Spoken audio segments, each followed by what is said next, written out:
My name is Sutton, and I learned a long time ago that some people judge you by your bank account instead of your character. My father-in-law, Richard Barrett, was one of those people. "Claire, darling, are you sure you don't want to upgrade?" Richard asked my wife as we boarded the flight to his summer estate in the Hamptons. Claire squeezed my hand. "Dad, we're fine in economy. Sutton and I don't need—" "Nonsense," Richard interrupted, waving his first-class boarding pass.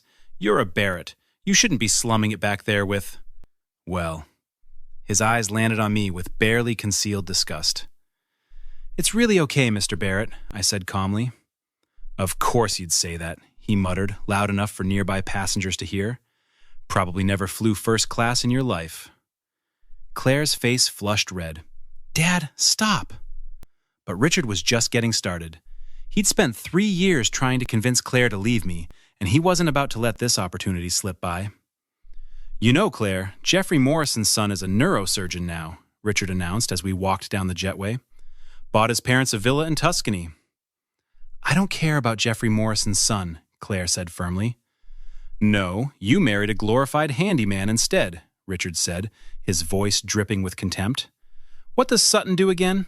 Fixes airplanes?" "I'm an aviation mechanic," I corrected quietly. Richard laughed. "Exactly, a mechanic, with grease under your fingernails and a GED diploma." "I have a college degree, actually." "From where? Online university?" Richard's laugh grew louder, attracting stares. "Claire, sweetie, it's not too late. You could do so much better." My wife's eyes filled with tears, but I gently touched her arm. "It's okay," I whispered. It wasn't okay, but I dealt with worse than Richard Barrett's snobbery. We reached our seats in economy while Richard disappeared into first class. Claire was shaking with anger. "I can't believe him," she said. "The way he talks to you, about you. Sutton, I'm so sorry." "Don't apologize for him," I said, settling into my seat. "He doesn't know me. He's never bothered to ask." "He thinks he knows everything," Claire said bitterly. "Thinks money makes him better than everyone." The plane filled up around us. I could see Richard through the curtain, probably telling his first-class neighbors about his disappointment of a son-in-law. Then the pilot's voice came over the intercom. "Ladies and gentlemen, this is Captain Williams speaking. Before we take off, I want to acknowledge someone special on today's flight." I felt my chest tighten. "We have a genuine American hero with us today," Captain Williams continued. "Call sign Reaper. If you're listening, it's an honor to have you aboard, sir. Your service means everything." The plane went silent. Claire looked at me, tears now streaming down her face for a different reason. "Sutton?" she whispered. Through the gap in the curtain, I could see Richard's face go pale. The flight attendant appeared at my seat 5 minutes later. "Mr. Sutton?" she asked quietly. "Captain Williams requests your presence in the cockpit after takeoff, if you're comfortable with that." "Of course," I said. Richard's face appeared through the curtain, his expression somewhere between confusion and panic. After we reached cruising altitude, I made my way to the cockpit. Captain Williams stood up immediately and saluted. "Sir, I served under you in Afghanistan," she said, her voice thick with emotion. "You saved my entire squadron when we got pinned down outside Kandahar. I wouldn't be here without you." "You would have been fine, Captain," I said, returning her salute. "You were always an excellent pilot." "Not as good as you, sir. 3 Purple Hearts, Distinguished Flying Cross, Silver Star." She shook her head in awe. "What are you doing now?" "Aircraft maintenance, civilian life. It's quiet." "You deserve quiet after what you gave," Captain Williams said. "But, sir, that man in 2A has been running his mouth about you for the past 20 minutes. I smiled grimly. "That's my father-in-law." "No kidding?" Her eyes widened. "Should I—" "No need, Captain, but thank you." When I returned to my seat, Claire was on her phone, furiously typing. "I'm texting my mother," she said. "I'm telling her everything. Every insult, every belittling comment, every time Dad tried to convince me to leave you." "Claire?" "No, Sutton. He needs to face consequences. He's been running a campaign against you for 3 years, and I've been documenting it all." She showed me her phone, screenshots of text messages from Richard. "That mechanic will never give you the life you deserve. He's clearly after our money. You're throwing your life away on someone beneath you." There were dozens more, messages to Claire, to her mother Helen, to her younger brother Kevin. "I saved everything," Claire said. "Every lie he told about you, every time he tried to turn the family against you." My wife wasn't done. She pulled out her tablet. "And I have the recordings," she continued, "from Thanksgiving when he told Uncle Thomas you were probably stealing from your employer, from Christmas when he suggested you were cheating on me, from my birthday when he said you'd never amount to anything." I'd known Richard disliked me, but this was systematic. "Why didn't you tell me?" I asked. "Because you would have told me to let it go," Claire said, wiping her eyes. "You would have said he wasn't worth the trouble. But he is worth the trouble, Sutton. He tried to destroy our marriage." She was right. I would have let it slide. "What's your plan?" I asked. "Tomorrow night, the whole family is gathering at the estate," Claire said. "Mom, Kevin, Aunt Patricia, Uncle Thomas, Grandma Eleanor, everyone. We're going to have a conversation." "About what?" "About how Dad has been treating you. About who you really are. About the man I married and why I'm never letting him go." She grabbed my hand fiercely. "I love you, Sutton. You are the kindest, bravest, most humble man I've ever known. And it's time my father learned that." The plane landed in New York an hour later. Richard avoided us at baggage claim, practically running to his waiting car. "He knows something's coming," Claire observed. "Good," I said. "He should." The Barrett family gathering the next evening was supposed to be a casual dinner. It turned into something else entirely. Richard's estate sprawled across 5 acres of prime Hamptons real estate. The whole family was there: Claire's mother Helen, her brother Kevin, her Aunt Patricia, Uncle Thomas, and grandmother Eleanor. Richard held court in the living room, drink in hand, clearly trying to salvage his image. "So, Sutton," Thomas said pleasantly, "Claire mentioned something about the military?"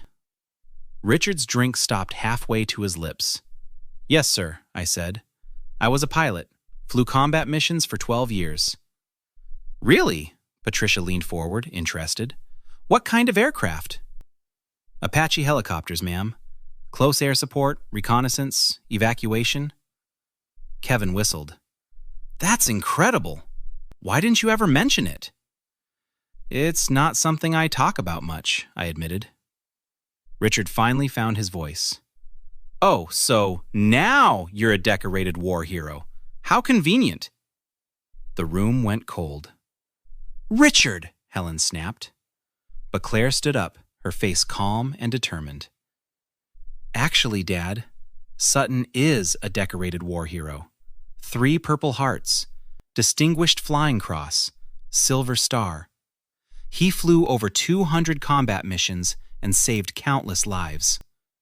She pulled out her tablet. "And while he was being modest about his service, you were doing this." She hit play on the first recording. Richard's voice filled the room. "That mechanic is embarrassing our family. Claire needs to wake up and realize she married trash." Grandma Eleanor gasped. Helen's face went white. "There's more," Claire said, her voice steady. She played clip after clip. Richard calling me a gold digger, a loser, someone who'd never be worthy of the Barrett name. Kevin was staring at his father in disbelief. "Dad, what the hell?" I was trying to protect your sister," Richard stammered. "From what?" Helen demanded, standing up. "From a man who served his country? Who treats her with respect and love?" "He's not one of us," Richard shouted. "Thank God for that," Claire said quietly. "Because if being one of us means treating people like you've treated Sutton, I don't want any part of it." Patricia was looking at the messages on Claire's tablet, her expression darkening. "Richard, you told the whole family he was stealing from his employer? That he was cheating on Claire?" I was concerned about... You were lying, Thomas cut him off. These are lies, malicious, calculated lies designed to destroy their marriage. Richard looked around the room desperately, but he found no allies, only disgust. Helen spoke first, her voice ice cold.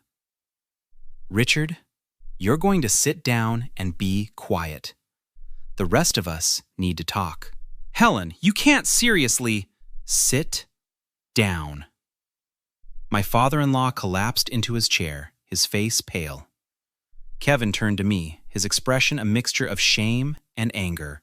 Sutton, I owe you an apology. I believed him when he said you were using Claire for money.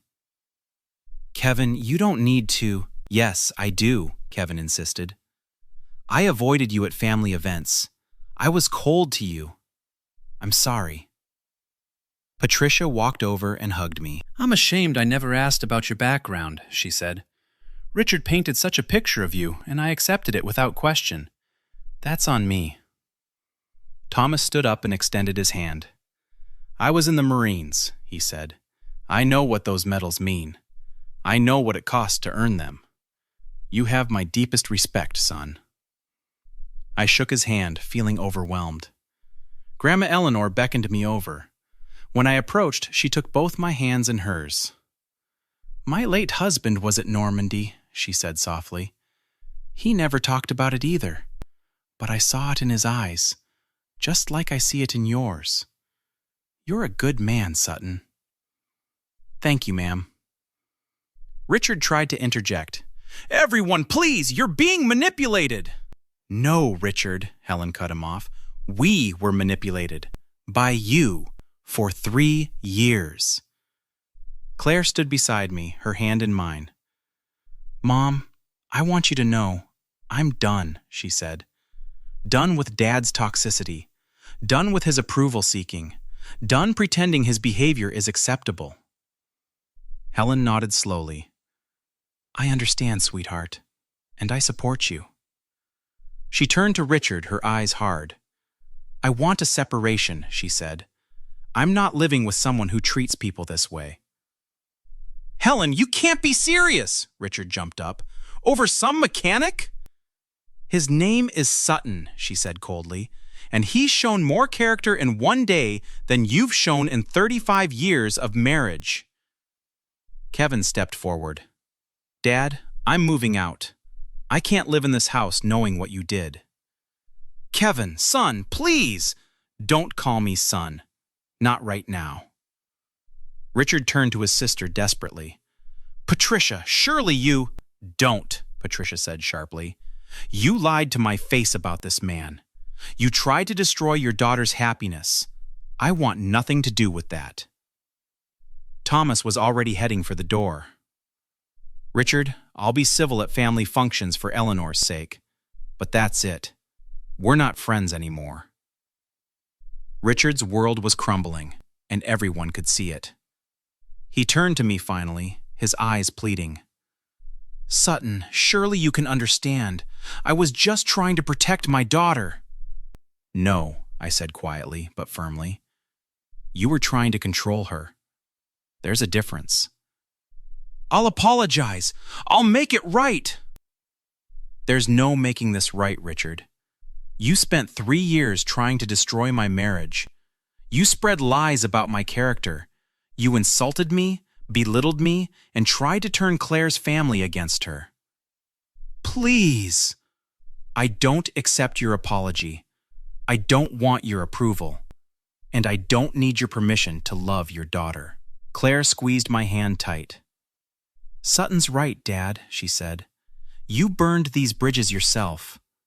Now you get to live with the consequences. Richard sank back into his chair, looking suddenly old and small. Grandma Eleanor stood up, leaning on her cane. Richard, you've disappointed me more than I can express. I raised you better than this. She shuffled over to Claire and me. You two have my blessing. Always did, always will. As the family filed out, Richard sat alone in his massive living room, surrounded by luxury, but completely isolated. Claire and I walked out hand in hand. "Are you okay?" she asked. "I'm good," I said honestly. "Are you?"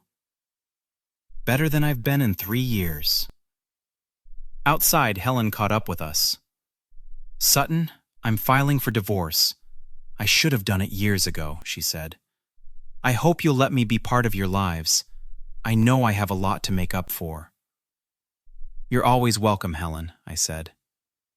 She hugged us both, tears streaming down her face. I didn't need revenge. I just needed the truth to come out. Have you ever had someone judge you completely wrong, only to realize too late what they'd lost? Like and subscribe for more stories about people who refused to be victims and fought back the right way.